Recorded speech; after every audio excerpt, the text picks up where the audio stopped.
Oi, turma. Do livro Cura e Libertação, José Carlos de Luca, no texto Nunca Pare de Sonhar, o quinto item. Nós podemos tudo, nós podemos mais. Vamos lá fazer o que será. Acredito que a maioria de nós esteja realizando menos do que poderia. A criança diz que nós podemos mais. Jesus disse também ao afirmar que nós poderíamos fazer obras até maiores do que ele fez. E por que não realizamos? Provavelmente porque não acreditamos que sejamos capazes. Cada um de nós delimitou em sua mente até onde pode chegar nessa vida. Tenho certeza que colocamos cercas muito próximas da nossa zona de conforto, quer porque isso não nos obrigaria a muitos esforços, quer porque nem mesmo acreditamos que podemos ir além do que imaginamos. Você acreditaria que uma pessoa portadora de câncer, durante o tratamento quimioterápico e hospitalizada, teria condições de se submeter a um exame de vestibular e ainda ser aprovada? Você, como eu, provavelmente responderia que não. Mas o jovem Eduardo Piniano Pinheiro, contrariando todos os incrédulos, foi aprovado em 3 das principais universidades do país. Um dos vestibulares, o da Unicamp, foi realizado quando ele estava hospitalizado, realizando quimioterapia. Vou reproduzir as palavras do Eduardo. Elas mexem com o leão adormecido que mora em nós. Precisei me concentrar bem para esquecer que estava em um ambiente que lembra a doença e assim focar só no vestibular e ter força para fazer tudo direito. Eu acho que o menino do Gonzaguinha andou cantando para o Eduardo lá no hospital. Fé na vida, fé no homem, fé no que virá. Nós podemos tudo, nós podemos mais. Vamos lá fazer o que será. E você não acha que ele também está cantando para nós nesse instante? Escute um assovio se aproximando, uma voz de criança despreocupada chegando e começando a cantarolar baixinho no seu ouvido. Escute. É isso, gente, é acreditar, né? O princípio de tudo, como a gente falou ontem, é a fé.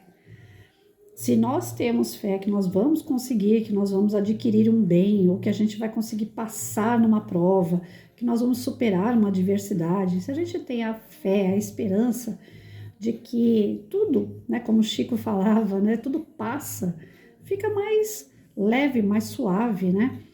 Aqui em casa, vira e mexe, eu até abro isso com vocês, né, no canal. Eu falo, poxa, acontece cada uma na minha casa aqui, eu tô quieta no meu canto, não mexo com ninguém, é só eu e o Mike. E quando vê, estoura um cano, né, tem alguma reforminha, alguma coisa para fazer. Às vezes é alguma coisa na minha própria saúde que não vai bem, do nada. As coisas acontecem, independente da nossa vontade, da gente estar fazendo por merecer, né, pelo menos aparentemente fazendo por aparecer, por merecer. Mas elas vão aparecer, as dificuldades vão surgir. E quando elas surgem, a única coisa que nos resta é saber que vai passar, é ter fé que vai acontecer o melhor depois. Porque se a gente se autodestruir em pensamentos negativos, imaginando que tudo que acontece é por um castigo, por a gente não ser amado por Deus, por a gente ter sido esquecido, né? Se a gente começar a se vitimizar diante das situações e empacar, é muito pior, né? Tem a história das moscas, que eu gosto muito de contar essa história aí. Tem a mosquinha, as 2 moscas caíram num copo de leite. Aí as 2, sem saber direito o que fazer, uma situação nova, adversidade nova para elas, né?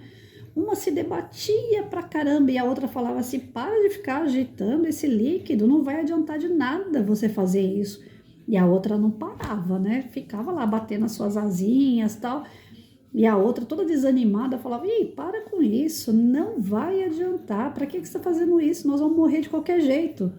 Só que aquela que ficou agitando, ela criou uma nata no leite. E com a nata, ela conseguiu subir a nata e vazar. A outra que ficou parada, não teve como, morreu afogada. Passado algum tempo, então a gente é muito igual essa mosca. Não só essa sábia, como a burrinha aí também da história. Muitos de nós deixamos nos afundar na primeira. E tem outros que vão fazer que nem a segunda mosquinha. Então bateu asa, conseguiu sair daquela situação. Veio uma nova pergunta e ela veio com a mesma resposta. Ou seja, ela caiu num copo d'água. E aí, como ela tinha saído da primeira situação batendo asa, ela continuou batendo asa. Ela falou, eu já saí dessa uma vez, é desse jeito que sai, então eu vou lá, né? Não tentou se aprimorar, não tentou entender a lição, não tentou aprender coisa nova com a lição. E ficou se debatendo na água. A água não cria nata. Conclusão, morreu afogada. Então, muitos de nós somos assim. A gente acaba morrendo afogado porque mudam as perguntas e a gente acha que são as mesmas respostas. Deus o tempo todo está testando a gente para o nosso aprimoramento, então ele não vai fazer as mesmas perguntas. Tem um ditado antigo que já fala, né? Quando a gente já sabe de todas as respostas, vem Deus e muda as perguntas. E ele é um pai benevolente, ele não faz isso de maldade, ele faz isso que é para instigar a gente. O professor bom na sala de aula, ele nunca vai ficar exigindo do aluno a mesma lição.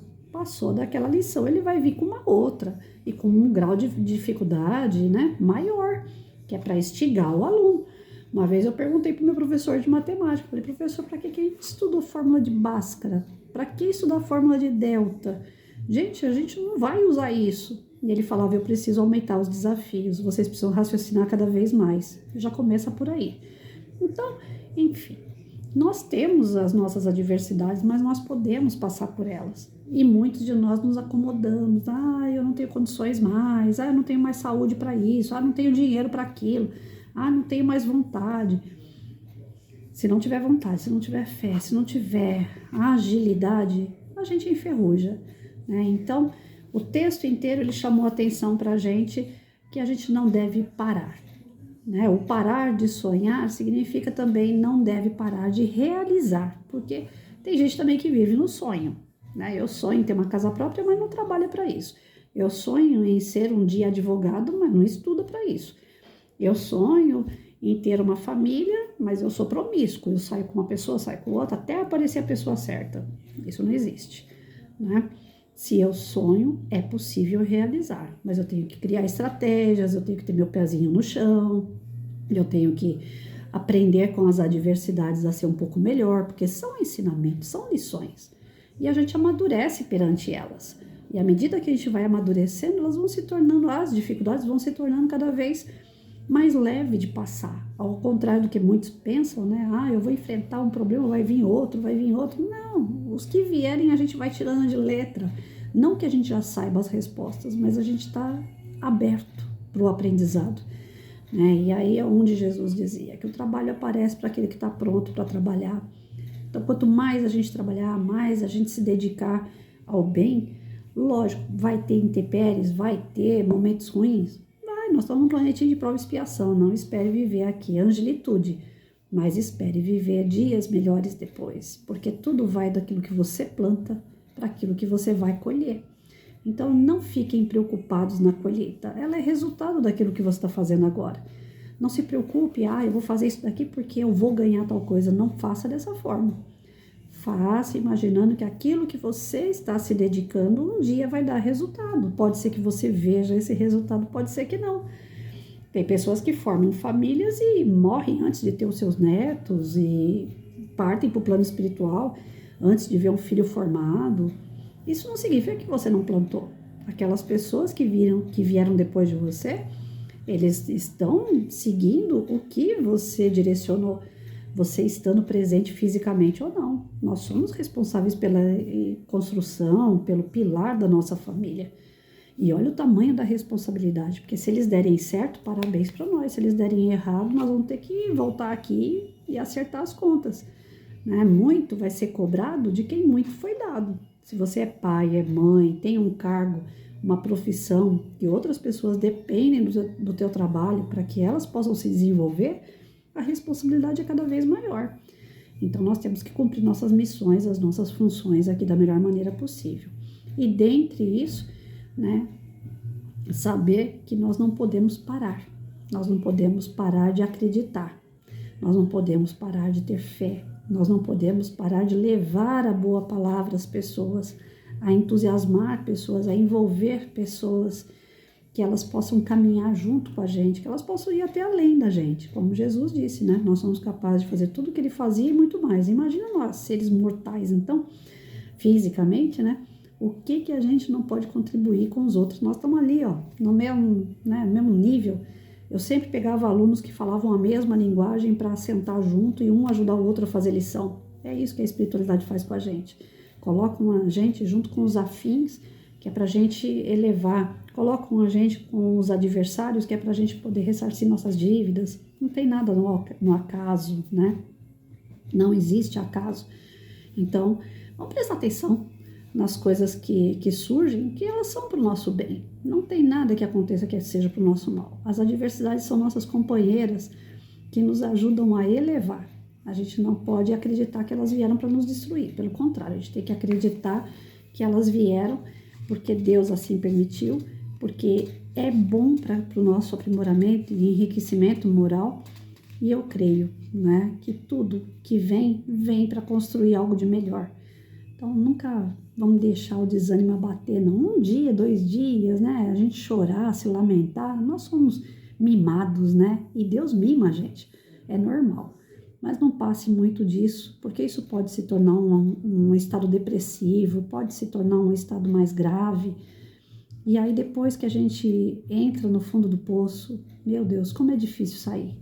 Então, vamos prestar atenção para a gente não chegar a esse ponto, não vamos dar sorte para o azar, não. Além de tudo, ainda tem a questão espiritual, que a gente não pode ficar derrubando tudo na mão dos obsessores, mas se a gente ficar para baixo, eles gostam.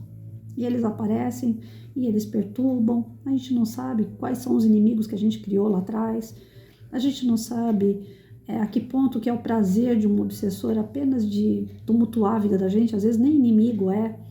Então não vamos dar muita sorte para esse azar, não, porque depois é tão difícil tirar isso da nossa vida. Vamos manter nosso padrão equilibrado, nossa vibração positiva, acreditando que de fato a vida vale a pena, porque de fato vale.